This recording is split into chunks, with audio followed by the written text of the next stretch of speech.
દીકરા તરીકે કન્યા કેળવણીની ઘણી વખત વાતો થાય, પણ ક્યારેક થોડા કુમારો તમારા આંગણે છે ને એને કેળવજો, કારણ કે આ કુમારોની કેળવણી છે ને એ બહુ મહત્વની છે. કે આજના સમાજની અંદર 5 ગલ્લે બેઠા હોય અને એની અંદર છઠ્ઠો કદાચ આપણો સમાજનો દીકરો જઈને બેસે તો એ 5 સિસોટી મારતા હોય ને કોઈ દીકરી નીકળે તો એની સામે આપણો સંતાન છે ને એની સંગત ફેર થાય ને તો એને એમ થાય સિસોટી મારું, પણ આ આપણા પાટીદારના ઉજળા કુળના સંતાનો નથી.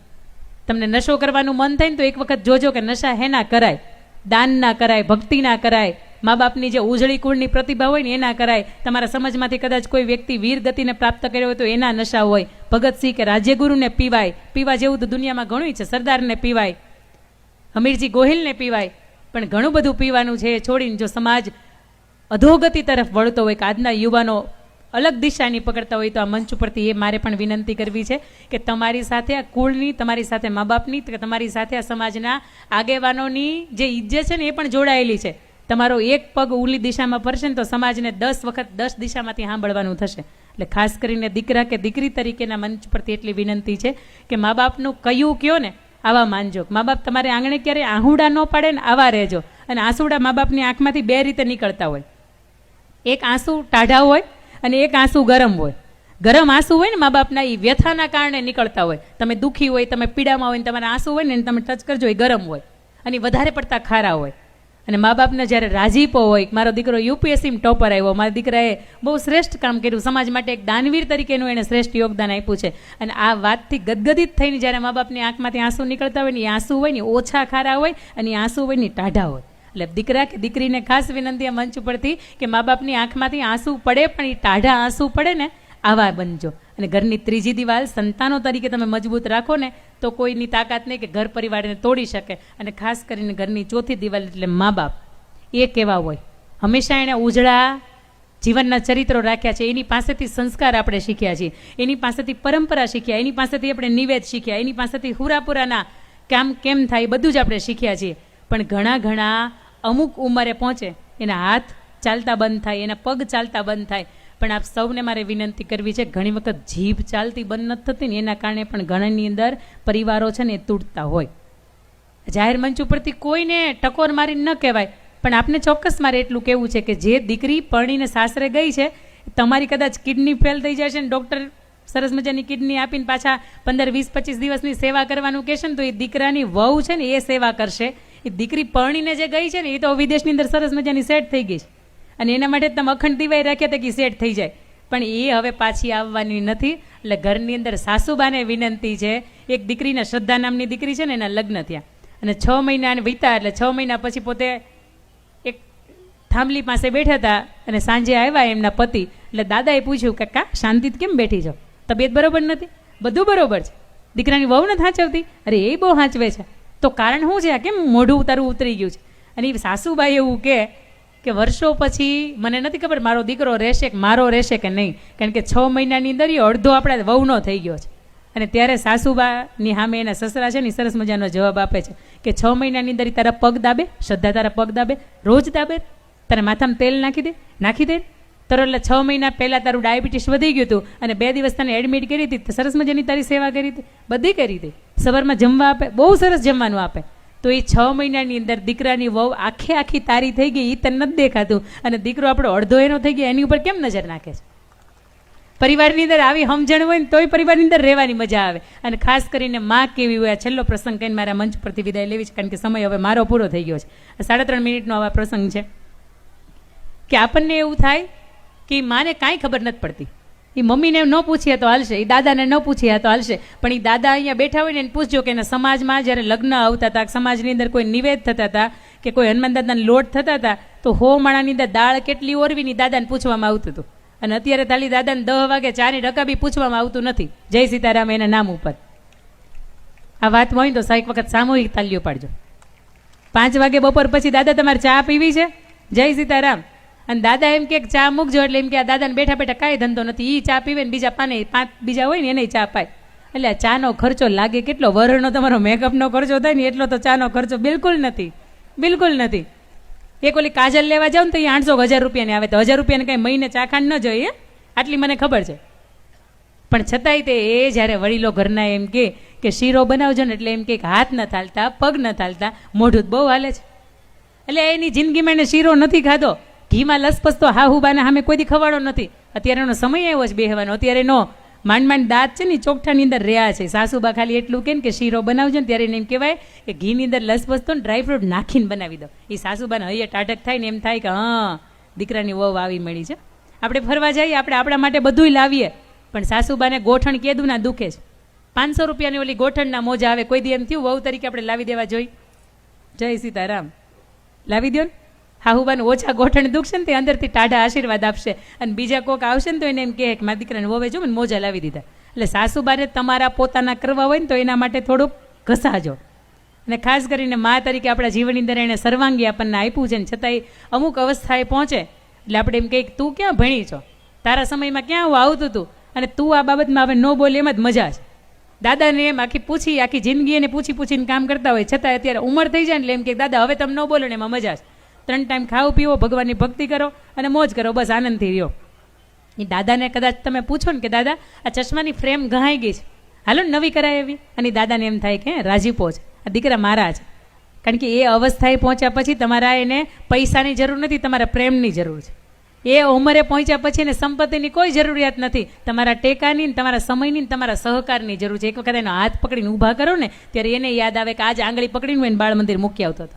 આ મા બાપે આપણા જીવનની અંદર શ્રેષ્ઠ આપ્યું છે, અને હજી આપણી પાસે સમય છે કે એને આપણે શ્રેષ્ઠ એનું આપી શકીએ. કારણ કે એક વખત દિવાલ ઉપર એનો ફોટો લાગી જાય, એની ઉપર સુખડનો હાર ચડી જાય, અને પછી એની તારીખ તિથિ કે એનો સમય આવતો હોય ને પછી તમે એને એવું કહીએ કે માં મને તું બહુ યાદ આવે છે, બાપ તો મને તમે બહુ યાદ આવો છો, પણ પછી એ મિસ યુ કેવું ને એની કરતાં આ ઉંમર છે કે અત્યારે એને કહેજો વિથ યુ, તમારી સાથે છું.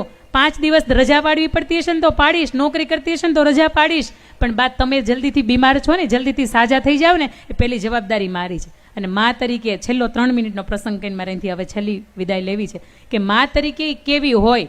તમે મેં મારા બાળકોને શિવાજીનું હાલરડું ખૂબ સંભળાવ્યું છે, અને હમણાં 19 ફેબ્રુઆરી આવશે શિવાજીનો જન્મ જયંતિ, અને 1630નો વખત એ સમય 19 ફેબ્રુઆરી 1630, આટલા વર્ષ તમે પાછળ જાઓ એટલે તમને દેખાય કે સ્ત્રી પાત્ર એટલે કે મા તરીકે એનું શ્રેષ્ઠ યોગદાન કેવી રીતે આપ્યું હતું. દિલ્હીનું મોટું રજવાડું એની અંદરથી હુકમ થયો કે નાના રજવાડા છે ને એને લૂંટવામાં આવે, અને એ રજવાડાના જેટલા પણ રાજા રાણી હોય ને એને મારી નાખવાના, અને એ રજવાડા નાના ભેગા કરશું ને આપણે મોટું સામ્રાજ્ય ઊભું કરવું છે. આ હુકમ છૂટ્યો પછી નાના રજવાડા છે એની ઉપર હુમલો કરે એના સૈનિકો, અને એના રાજાને રાણીને મારી નાખે, ને રજવાડું છે ને એ મોટા સામ્રાજ્યમાં ભેળવી દે. બને છે એવું એક નાનકડું એક રજવાડું ને રજવાડાની ઉપર હુમલો થાય, એના રાજાને રાણી છે એને કહેવામાં આવે કે ચારે બાજુથી ઘેરી લીધો છે આપણો ગઢ, લાખોની સેના છે, ફોજ છે, એ ગોઠવાઈ ગઈ છે, અને આવા સમયગાળાની અંદર શું કરશું? રાજાને રાણી એવું કે મુખ્ય દ્વાર છે ને બંધ કરી દેવામાં આવે. 48 કલાક આવી રીતે વીતે, અને 48 કલાક પછી પણ બહાર જે ઉભેલા છે એ એની જગ્યા ન કરે, એટલે અંદરથી રાજાને રાણી એવો આદેશ આપે કે દ્વાર ખોલી નાખવામાં આવે. મુખ્ય દ્વાર છે એ ખુલે, પાગડધમ કરતા 2 ઘોડે સવાર લઈને 2 ઘોડા લઈને 2 જે અસવાર છે ત્યાંથી બહાર નીકળી જાય, પાછળથી દ્વાર બંધ થઈ જાય, અને આગળ 2 ઘોડે સવાર, અને પાછળ લાખોની જે બાદશાહની સેના હતી ને એનો એક જ ઉદ્દેશ, આ 2 રાજા રાણીને કાપી નાખવામાં આવે, ને આ 2 રાજા રાણીને મારી નાખવામાં આવે. કારણ કે એ રાજા રાણી મરી જાય એટલે આ આખું રજવાડું આપણું થઈ જાય. આગળ જેવા જાય છે એવું કહેવાય કે સારો સમય આવતો હોય ને ત્યારે જ સારો સમય આવે, બાકી ખરાબ સમય આવે ને ત્યારે ઘણું બધું લઈને આવે. એક તો એ અંધારી રાતનો સમય, એ રાજાને રાણી ત્યાંથી નીકળી ગયા છે, રસ્તાની અંદર એક સાંકડું નાળું, અને સાંકડા નાળાની માથે એક કાંટા ભરેલું ગાડું આવતું હોય કે જે આમ પણ તમે ન જઈ શકો, કારણ કે હવે ત્યાં આગળ કાંટા ભરેલું ગાડું છે, અને પાછળ લાખોની બાદશાહની સેના છે, તમે પાછળ પણ ન જઈ શકો. બાજુમાં 2 દિવાલ છે, આ દિવાલની વચ્ચે બંને ઘોડે સવાર વાત કરે છે. એક ઘોડે સવાર એવું કહે છે કે આપણે એવું કરીએ, પાછળથી આવનારી જે સેના છે ને એમાંથી 50-50 મારી નાખીએ અથવા તો મરી જાય. બીજો ઘોડે સવાર એવું કહે છે કે મારવાના ને મારી નાખવાના અમુક ટાણા હોય, સમય આવે ને લાગી જ ન પડવાનું હોય. તમે મને પરવાનગી આપો ને તો આ કાંટા ભરેલું ગાડું છે ને એને હું મારો ઘોડો લઈને કુદાવી દઉં. પરવાનગી આપવામાં આવે, અને એ રાતનો એ મધરાતનો સમય કે 20 ફૂટ તમે જોવો એ ગાડું આખું કાંટાથી ભરેલું હોય, એટલે 20-25 ફૂટની એ ત્રિજ્યાની અંદર હોય. એક થપાટ મારે અને આખો ઘોડો છે એનો ગાડાને કુદાવી. આ દેશની આર્ય નારી એટલે માતા જીજાબાઈ. એના પછી બીજો શાહજી રાજા છે, એ પણ મહારાજ છે, પોતાનું ગાડું જે આખું હોય એનો ઘોડો કુદાવે. થોડાક આગળ જાય એટલે સ્ત્રી એવું કે બસ મહારાજ હવે મારાથી આ ઘોડા ઉપર નહીં બેસાય. શાહજી પૂછે કે એનું કારણ તો આપો દેવી, કે હવે આ ઘોડા ઉપર કેમ નહીં બેસાય? ને ત્યારે સ્ત્રી એવું કે મને બાળક જન્મવાની તૈયારી છે. પૂરેપૂરા દિવસો મારા જાય છે અને હવે એ સમય અવધિ પૂરી થઈ ગઈ છે અને હવે તમને હું માતાજીની સોગંદથી બાંધું છું કે તમે અહીંથી જતા રહ્યો. તમારે આ રાજ્યને તમારી જરૂર છે. મારું જે થવું એ થાય, મને આ ઈશ્વરના ભરોસે છોડી દો. પણ એ માં, તમે વિચારો તો ખરા, આગળ મોત છે, બાજુમાં પતિનો સાથ નથી, એનો હાથ નથી, એક બાજુ પોતાના સંતાનને અવતરવાનો સમય છે અને આવા સમય વચ્ચે એ સ્ત્રીએ મા તરીકેની હિંમત તો દાદ દેવી પડે. એના પતિને શાહજી મહારાજને પોતે વચનથી બાંધે છે, ગૌમાતાને સોગંદ આપે ને ત્યાંથી એને હાલતા કરી દે. એકલી પોતે લોહીથી લથબથતી એ સ્ત્રી છે, પ્રસવની પીડા ઉપડવાની બસ તૈયારી છે અને આવા સમયગાળાની અંદર પોતે પોતાનું ભાલું છે એ ટેકાવીને ઘોડા ઉપરથી નીચે ઉતરે, એક હાથ પોતાના ગર્ભની અંદર અને એક હાથથી જ્યારે એનું ભાલું પકડ્યું છે ને, એક જે પાછળ લાખોની જે સેના આવતી હતી ને એમાંનો સેનાપતિ છે ને એ મુસ્લિમ હતો અને એ જોઈને એવું કે છે, યા અલ્લાહ, હું આ શું જોઈ રહ્યો છું? હિન્દુસ્તાનની માતાની પાસે આ તાકાત કે જે સ્ત્રીને પૂરા દિવસો જતા હોય, બાળક જન્મવાની તૈયારી હોય, આગળ પાછળ મોત છે એ એના માથા ઉપર ફરતું હોય અને છતાં એ સ્ત્રી એકલી આવી રીતે પોતાની રીતે જઈ શકે. આ હિન્દુસ્તાન એક જ દેશ એવો છે કે જેની પાસે સ્ત્રીઓની પાસે, માતાઓની પાસે આ તાકાત છે. બાકી વિશ્વના કોઈ પણ દેશ એવા નથી કે જેની પાસે માતાઓની પાસે આ તાકાત છે. થોડીક વાર થાય છે ને સેનાને હુકમ આપે છે સેનાપતિ કે આ સ્ત્રી છે ને આગ ઝરતી સ્ત્રી છે અને આને જગ્યા કરી દેવામાં આવે. જો આની જગ્યા તમે નહીં કરો ને તો આપણે આખા આ અગ્નિકુંડની અંદર હોમાઈ જશું, આવી પરિસ્થિતિ થશે. એ બધા જ વ્યક્તિઓ છે એની જગ્યા કરી દે. એક હાથ પોતાના ગર્ભની અંદર છે, એક હાથ પોતાના હાથથી એ ભાલું પકડ્યું છે અને સટાક સટાક કરતી પોતે શિવનેરીનો કિલ્લો ચડે છે. થોડીક વાર થાય છે, શિવનેરીનો એ કિલ્લો 16 સ્તંભ અને 3 ઘુમ્મટના એ મંદિરની અંદર, શિવ મંદિરની અંદર પ્રવેશ કરે અને થોડીક વાર થાય ને તો એ બાળકના રડવાનો અવાજ આવે, હુઆ હુઆ હુઆ. નીચેથી સેનાપતિ પૂછે, બેન કોણ જન્મ્યું છે, દીકરો કે દીકરી? જેની માં આટલી બધી તાકાતવાર હોય ને એનું બાળકનું મારે એક વખત મોઢું જોઉં ને તો મારો જીવનનો ફેરો વસૂલ થઈ જાય. અને લોહીથી લથપથ સ્ત્રી શિવ મંદિરની અંદર, એટલે નામ એનું શિવો રાખ્યું અને લોહીથી લથપથ સ્ત્રી એવો જવાબ આપે કે તારો બાપ શિવો જન્મ્યો છે. અને 18 વર્ષ પછી જ્યારે તારી છાતીની અંદર ખંજર ભોકે ને તે દિવસે તારાથી એનું મોઢું જોવાય, બાકી ત્યાં સુધી એનું મોઢું ન જવાય. અને એ માં એ બાળકને, સંતાનને ઉછેરતી એવું કહેતી હોય, 2-5 મિનિટનું બાળક છે અને માને હાથમાં લઈને એવું કહેતી હોય કે જેથી તે સમાજ માટે, જેથી આ રાષ્ટ્ર માટે તારે જરૂર પડે ને તે દિવસે તું તારું જીવન ભૂલી જાય છે ને રાષ્ટ્ર માટે સમર્પિત થઈ જાય છે. અત્યારે તારી માં છે કે જે તને ફૂલની પથારી પાથરી દે છે, પણ એક સમય એવો આવશે કે તારે પથ્થરમાં સૂવું પડશે. તું બેટા તું સૂઈ જાજે. આ એ માને વંદન છે ને એટલા માટે રાષ્ટ્રીય કવિ ઝવેરચંદ મેઘાણી લખે, આભમાં ઉગેલ ચાંદલોને જીજાબાઈને આવ્યા બાળ, બાલુડાને માતા હિચોળે ધણન અને ડુંગરા બોલે. આ ડુંગરા બોલતા નહોતા પણ એ માતા એના લોહીની અંદર, એના ધાવણની અંદર પાયું હતું કે સમાજ માટે, રાષ્ટ્ર માટે કદાચ તારું યોગદાન કે બલિદાન આપવું પડે ને તો એ આપી દેજે. આજે સરદારને તમે હું યાદ કરીએ, સરદાર તમારા મારા હૃદય ઉપર છે એનું કારણ છે કે એની માતા લાડબા એવા હતા.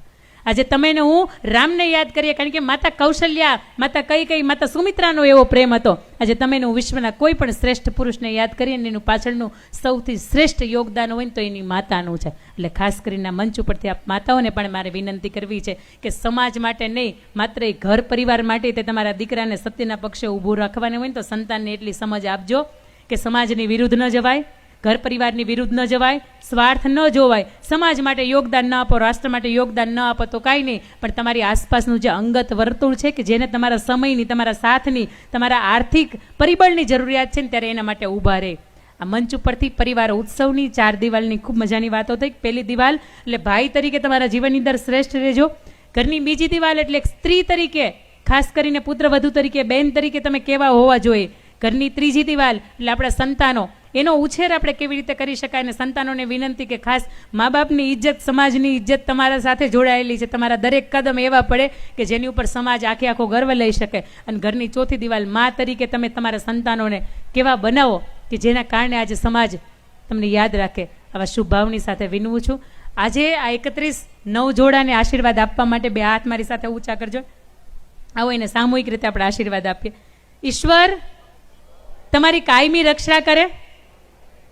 પરિવારની અંદર આવનારી દીકરીનો અમે પુત્રવધુ સ્વરૂપે નહીં પણ અમારી દીકરી તરીકે સ્વીકાર કરીએ છીએ.